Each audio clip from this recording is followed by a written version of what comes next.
Bonjour, nous allons résumer ensemble le Tanya du 29 Shvat 5781.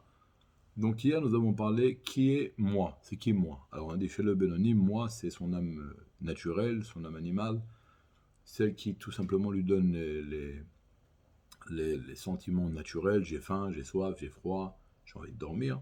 Ça veut dire c'est tout simplement la sensation qu'il y a une personne qui existe, qui est moi. Donc, ça veut dire, par excellence, ça veut dire qu'il y a, à part Dieu, il y a quelqu'un d'autre. Il y a une autre entité dans le monde. À part Dieu, c'est moi. Et j'ai mes besoins, j'ai mes sentiments, j'ai mes sensations, etc., etc. Et donc, l'essentiel chez nous, c'est le corps et l'âme animale. Bien sûr, nous allons prier, servir Dieu, et si c'est un Benoni a fortiori, il va faire tout ce qui est écrit, tout ce qu'on va faire. Mais les choses matérielles sont faites de façon beaucoup plus naturelle et instinctive, alors que les choses spirituelles sont faites à chaque fois avec un effort et pas toujours de façon instinctive. Alors, on a dit que par exemple, Hillel, lorsqu'il allait manger, chez lui, c'était pas instinctif. Non. Lui, quand il étudiait, quand il priait, c'était instinctif, c'était naturel. Pour lui, aller manger, c'était un travail. Il fallait faire la bonté avec le corps, on n'a pas le choix, donc on lui donne à manger. Chez nous, c'est le contraire. On mange de façon naturelle, on boit de façon naturelle, on dort de façon naturelle. Et des fois, on dit, bon, on va faire une petite bonté avec la Neshama, on va aller à un cours de Torah, on va faire une petite bonté à la Neshama, on va faire un peu Miftaïm, on va lâcher un tzaddik, on va faire des mitzvot, on va prier, on va faire Télim. Donc, on a bien compris l'histoire. Maintenant, puisque nous avons une âme animale, et chez nous elle est dominante, d'accord, elle est dominante, l'âme animale, l'âme naturelle, comme on va l'appeler, alors, regardez, on a dit que le Benoni, lui, pour lui, les péchés, c'est comme nous, par exemple, manger Yom Kippour.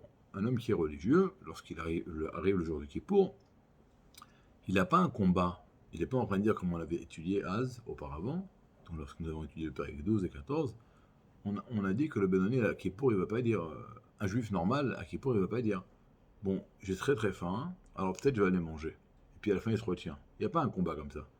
Eh ben, le Benoni, c'est pareil pour tous les péchés. Mais, pareil pour un juif comme nous, ça ne va pas nous venir à l'esprit de manger concrètement le jour de Kippour, mais le jour de Kippour, on ne déteste pas le manger, on a faim. Hein, notre ventre il gargouille. Et on aime, on pense. Quand il est 5 heures, on pense déjà au gâteau avec le café. Et quand Kippour il sort, on va le faire. Avec beaucoup d'enthousiasme. Alors pareil, qu'est-ce qu'il dit? C'est vrai que le Benoni, ça va jamais lui monter concrètement l'idée de faire un péché. Mais il dit attention.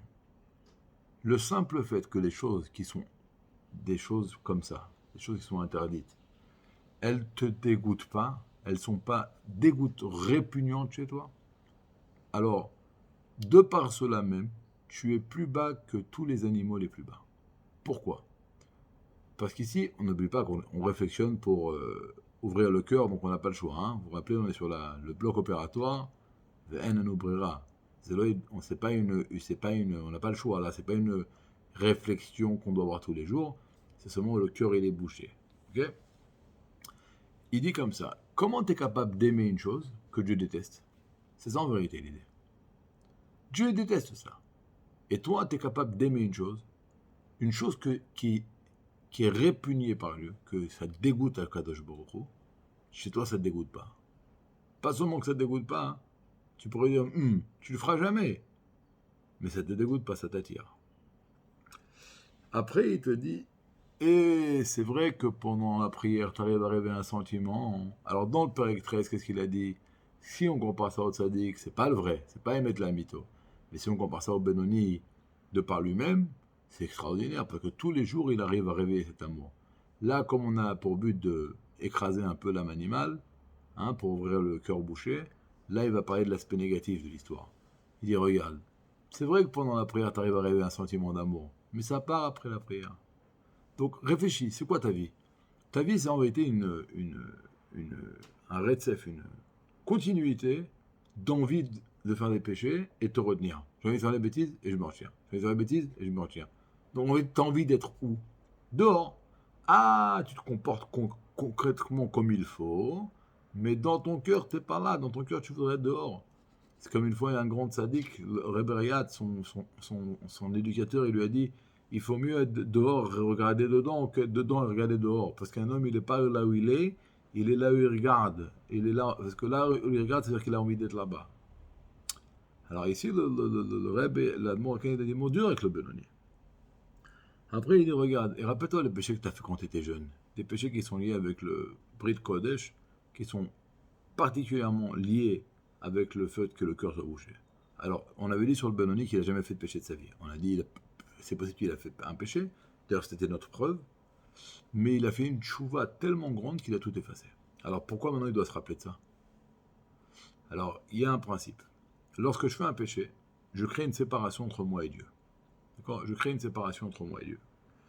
Et donc le cœur se bouche. Quand je fais tchouva, j'enlève cette séparation, j'enlève le rideau de fer, et je réouvre le cœur. J'enlève le bouchon. Mais il faut savoir une chose. Dieu, il exige à chacun un niveau de tchouva par rapport à son niveau. Alors qu'est-ce qu'il dit à Kadosh? Il dit, regarde, tu as fait un péché il y a un an, et tu as fait tchouva. Et par rapport au niveau spirituel que tu avais il y a un an, le niveau de tchouva que tu as fait était bien suffisant. Mais là, par rapport à ton niveau aujourd'hui, le niveau de tchouva d'il y a un an ne suffit plus. Et maintenant, j'exige une tchouva beaucoup plus grande. Et donc, c'est possible que je me réveille le matin avec un cœur bouché à cause d'une bêtise que j'ai fait il y a 6 ans, ou un mois, ou 6 mois. Et ça, c'est le Tana dans la Mishnah, le Pirkei Avot, explique comme ça leur ami. Qu'est-ce qu'il dit? Ave mechachev srar avera.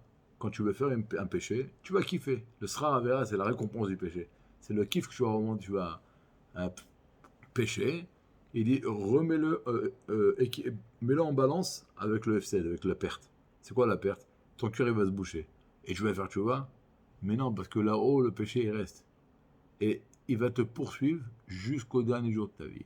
Donc tu vas kiffer. Si 1 heure, ou 10 minutes, ou 2 heures, ou même un jour, mais tu vas souffrir 80 ans. Est-ce que ça vaut le coup? A priori, non. En tout cas, il dit, si un jour tu t'es avec le cœur bouché, c'est à cause de tes péchés, donc fais tchouva. Dieu veut que tu fasses tchouva, mais encore plus profond qu'avant. Ou alors, il veut t'élever à un niveau encore plus grand. Il veut que tu dévoiles chez toi un niveau de profondeur de tchouva encore plus grand. Donc, c'est vrai qu'il y a un bilan à faire ici. Il y a un travail de tchouva à faire. Alors, donc, c'est ce que nous avons appris aujourd'hui, sur le quoi le Benoni doit méditer pour commencer à écraser un peu sa personnalité, parce qu'on a dit que le cœur est bouché à cause de la grossièreté, donc plus on va s'écraser, on va se rabaisser, on va se faire ce qu'on appelle un bilan, on va se remettre en question, alors ça va ouvrir le cœur et ça va enlever le bouchon. Alors on va essayer de vivre avec une petite Nekuda quand même aujourd'hui. La Nekuda, elle est que il faut être conscient que les choses que Hachem n'aime pas, alors on ne peut pas dominer, on peut pas dire demain j'aime plus ça, on n'est pas des tzadikim, mais au moins essayer de réveiller un petit peu de slida. Slida, ça veut dire, si Dieu n'aime pas ça, c'est l'œil à fécher, c'est pas beau que je suis en train de vouloir et d'espérer, bien que je vais le repousser à la fin. Ça va, c'est des choses que Dieu n'aime pas, et bien on essaie de les mettre de côté. D'accord? Et se rappeler quand on fait un péché, sur le moment il y a une jouissance, mais les conséquences sont graves. Et en plus, malheureusement, elles sont, entre guillemets, éternelles. Et donc, la conséquence, la conséquence négative qui va découler du péché, elle est beaucoup plus grave que la jouissance et l'apport qu'on va avoir au monde qu'on le fait. Donc, quand on va mettre ça en face de ça, on va dire, ok, ça vaut pas le coup de faire un péché parce que je vais souffrir de ça toute ma vie. Donc une très très très bonne journée, de bonnes nouvelles, et nous continuerons Bezrat Hashem demain matin. Kol Tov.